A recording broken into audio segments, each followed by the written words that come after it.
जैसे मंदिर के अलग अलग घटक है, ट्रस्टी है, कर्मचारी है, वहाँ के मंदिर के पुजारी है, तो इनका आपसी प्रबंधन अच्छा हो, इस दृष्टि से आप क्या कहेंगे?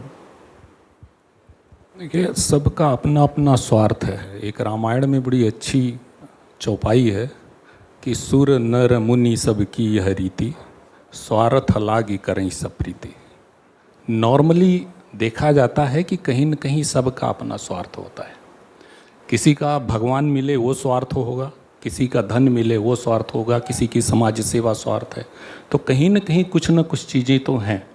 ट्रस्टी जितने हैं नॉर्मली वो मंदिर में सेवा के लिए बहुत कम लोग जाते हैं, रेयरली हैं।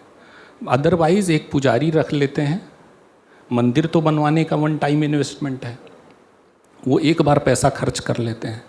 इसके बाद मंदिर बनाने का जो उद्देश्य था, लोगों को संगठित करना, लोगों में धर्म जगाना, लोगों को एक साथ जोड़ना, शायद वो दूसरों के ऊपर छोड़ देते हैं। और ऐसे लोगों को छोड़ देते हैं कि जो कम से कम सैलरी में मिल जाए। ये सबसे बड़ा दुख है। और हमारे मंदिरों में लोग नहीं आते, यही सबसे बड़ा कारण है। यदि एक बार उनको ये समझा दिया जाए और उस व्यवस्था के लिए कि भाई मंदिर आपने करोड़ों रुपए लगा के, लाखों रुपए लगा के बना दिया है, उद्देश्य ये था कि धर्म जागरण हो, लोग आएँ।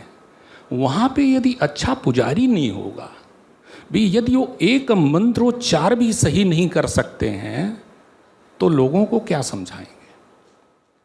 ऐसा कई मंदिर हमने अपवाद में देखे हैं।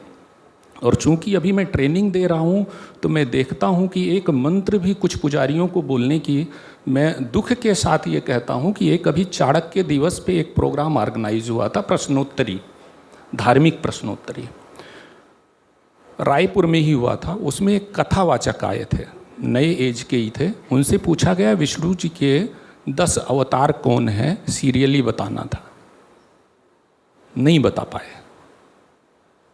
तो हमारे पुजारी, हमारे पंडित, हमारे विद्वान फिर कथा वाचन क्यों कर रहे हैं? एक नॉर्मल आदमी नहीं बता पाए तो चलता है, बट एक अगर कथावाचक जो भागवत कथा कर रहा है और उससे पूछा जाए कि भगवान के विष्णु के 10 अवतार आप बता दीजिए और नहीं बता पाए, तो मुझे लगता है कि इससे और बड़ा दुख क्या हो सकता है।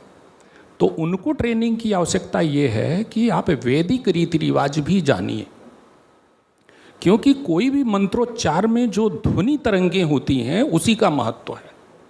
कोई भी मंत्र इंग्लिश में क्यों नहीं है, दूसरी भाषाओं में क्यों नहीं है, संस्कृत में ही क्यों है? क्योंकि संस्कृत भाषा से जो ध्वनि तरंगें निकलती हैं, वही जो वाइब्रेशन है वो हमारे काम का है। तो उसकी ट्रेनिंग तो ज़रूर होनी चाहिए। तो ट्रस्टी, पुजारी और भक्त, ये तीनों को भी ट्रेनिंग देने की आवश्यकता है। क्योंकि भक्त भी जब जाते हैं तो मंदिर व्यवस्था में आपका क्या सहयोग होना चाहिए, उनको ट्रेनिंग देने के लिए हमको उनको भी ट्रेंड करना पड़ेगा, उनको भी समझना पड़ेगा। बिल्कुल सही बात आपने कही कि सबका प्रशिक्षण इसमें आवश्यक है।